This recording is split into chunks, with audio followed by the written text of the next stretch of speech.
Son las 2 de la tarde, ya con 2 minutos. Hoy lunes, en Noticias en Flash, la opinión de Juan José Rodríguez Prats. Licenciado Rodríguez Prats, ¿cómo está usted? Pues mira, yo quisiera iniciar, que me perdone el auditorio, pero manifestar mi tristeza por la muerte de un gran amigo, Jorge Membreño Juárez, contador público, un hombre valioso, un profesionista exitoso. Su esposa falleció ya hace algunos años y le manifiesto mi pésame a sus hijos, a su familia, porque en realidad me duele. Fuimos amigos toda una vida. Yo lo conocí, yo creo que hace más de 70 años, imagínate, y fue una amistad. ¿Se conocieron chamacos? Muy prolongada. Sí. Yo era muy amigo de su hermano mayor Arturo, que ya falleció también. Pero bueno, el pésame para ellos, mi dolor, que no dejo de manifestarlo.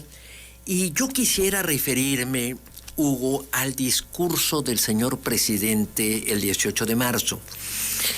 Es un discurso que marca una diferencia fundamental que viene ya de hace muchas décadas en la historia de México.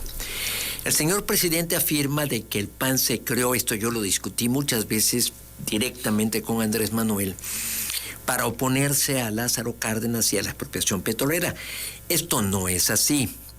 O sea, nadie podría oponerse a la expropiación petrolera porque, como bien lo dice Eduardo Suárez, que era secretario de Hacienda de Lázaro Cárdenas, era la forma de solucionar un conflicto obrero-patronal.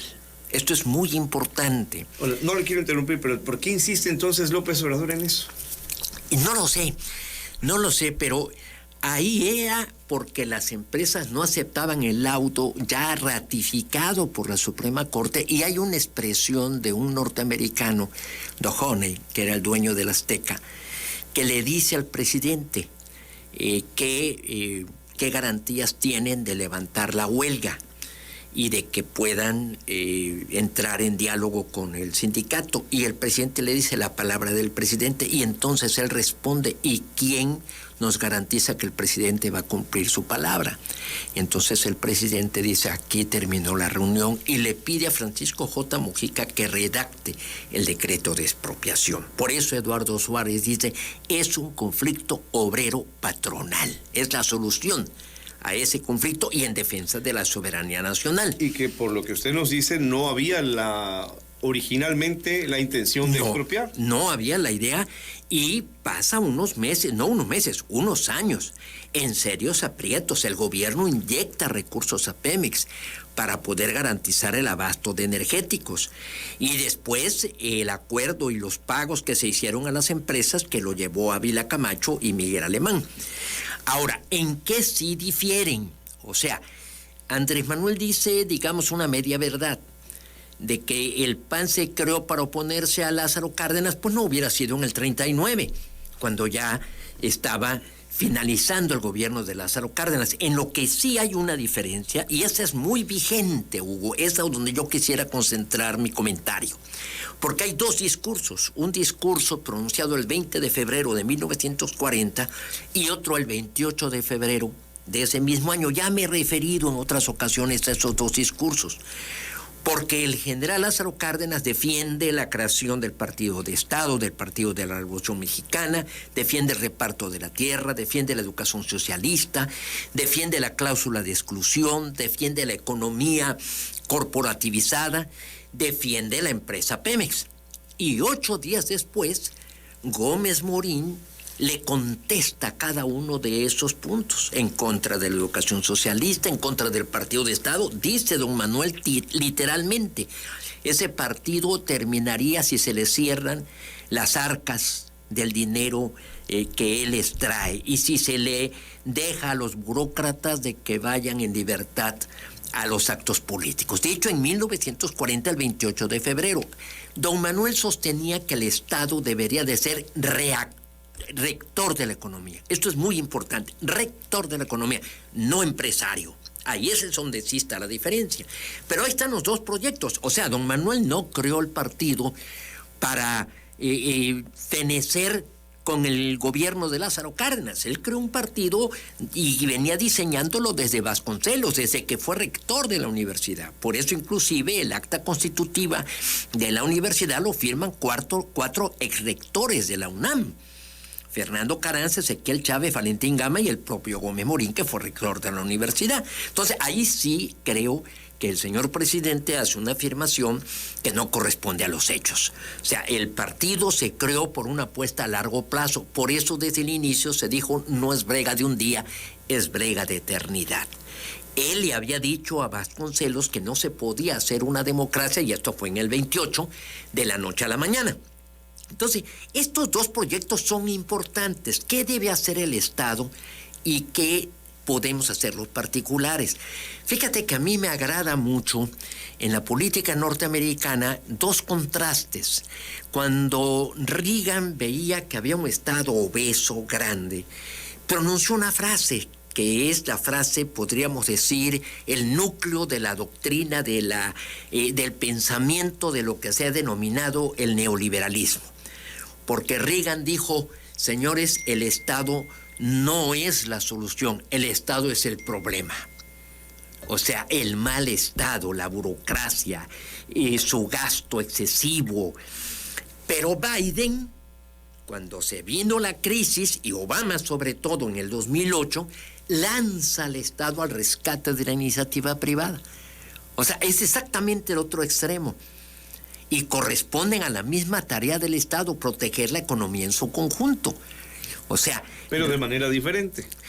En momentos diferentes, en circunstancias distintas. Ahí está el equilibrio entre el Estado y la iniciativa privada, que es en donde se está viendo una ambigüedad en la política del señor presidente, en el que está sosteniendo a la soberanía y hablando de autosuficiencia energética y hablando de cuidarnos del capital extranjero, que ese es el discurso del 18 de marzo, pero por otra parte se reúne con legisladores, se celebra que venga Elon Musk a invertir en Tesla en Nuevo León, y además en su mismo discurso habla de que la banca privada está muy bien. Fíjate que hay un comentario en el Universal el día de hoy que a mí me agrada mucho, porque es una gente que renunció por dignidad y que es una gente que, desde mi punto de vista profesional, tiene un gran respeto y una gran autoestima por sí mismo, y ha hecho unas críticas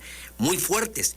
Y a él le preguntan, él en el artículo de hoy dice, ¿podría ocurrir una crisis bancaria en México? No. Los índices de capitalización de nuestra banca comercial exceden las normas establecidas. ¿A qué se debe esto, Hugo? Y también es algo que he insistido y que Andrés Manuel nos reclamó. Yo también tuve una discusión con eso, sobre ese tema, en relación al FOBAPROA. Si el PAN y el PRI no hubieran respaldado en el 98 esa deuda, México hubiera entrado en una crisis terrible. José Ángel Gurría acaba de decir que el último año del gobierno de Ernesto Zedillo, en el 2000, hubo un crecimiento de 7%. O sea, ahí hay que ver a largo plazo las decisiones que se han asumido para que cada quien asuma sus responsabilidades. Yo me siento muy orgulloso de que en la tribuna como diputado yo defendí que se respaldara esa deuda. Para mí es una de las decisiones más acertadas en la historia de la economía mexicana. Ahorita que hablamos hace ratito, bueno, hablaba usted de las decisiones que se toman en tiempos diferentes. Alguna vez se lo pregunté a Arturo Núñez, me acuerdo todavía, y él decía, sí, yo volvería a votar a favor del FOBAPROA. ¿Usted también? Desde luego.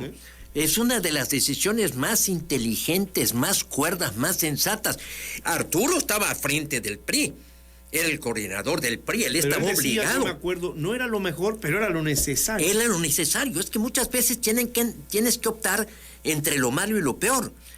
O sea, ahí estaba la frase del fin justifica los medios. A ver, licenciado, también seamos, no sé, receptivos un poquito a la otra arista. Ciertamente ya los votantes, la gente votó para que ustedes nos representaran, vamos a decir, en esa época, ¿no? Y sin embargo, la molestia que a mí me queda siempre, por lo menos con cierta claridad, es que, pues como no hubo sanciones, la impunidad ganó. Entonces, como que, o le quito como el qué, ahí faltó eso. Mira, sí, tienes toda la razón. Yo platicaba porque había muchas dudas dentro de la bancada panista y muchos decían se van a quedar impunes varios delitos porque sí había lo que le llaman créditos tóxicos. O sea, aquellos créditos que se prestaron entre las mismas instituciones bancarias y a veces sin las prendas y sin los respaldos. Es cierto, esa fue una de las causales.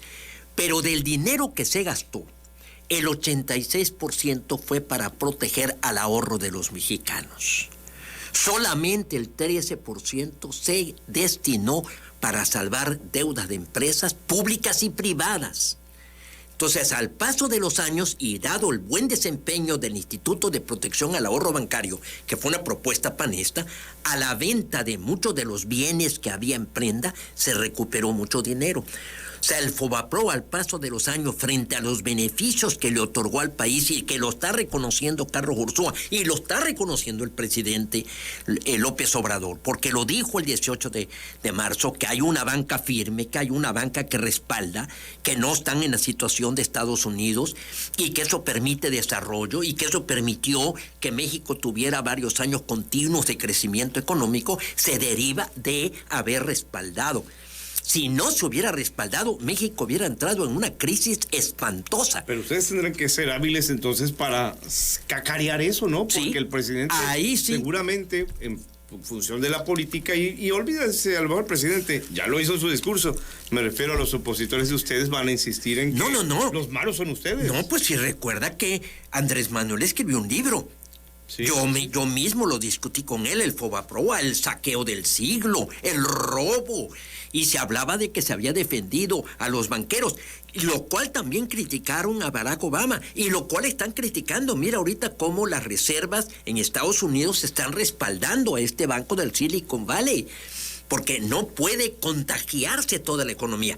Una economía sin sistema financiero y bancario quiebra, y esto ha hecho España, esto ha hecho Grecia. O sea, el camino que México arrancó, que inició de respaldar a las instituciones financieras, definitivamente es algo que se ha convertido en una política en todo el mundo por el Fondo Monetario Internacional respaldada. Recordemos que también Zedillo ahí logró un apoyo de Bill Clinton que respaldó con un crédito la posible crisis que se podría venir de lo ya que se conoció como el error de diciembre.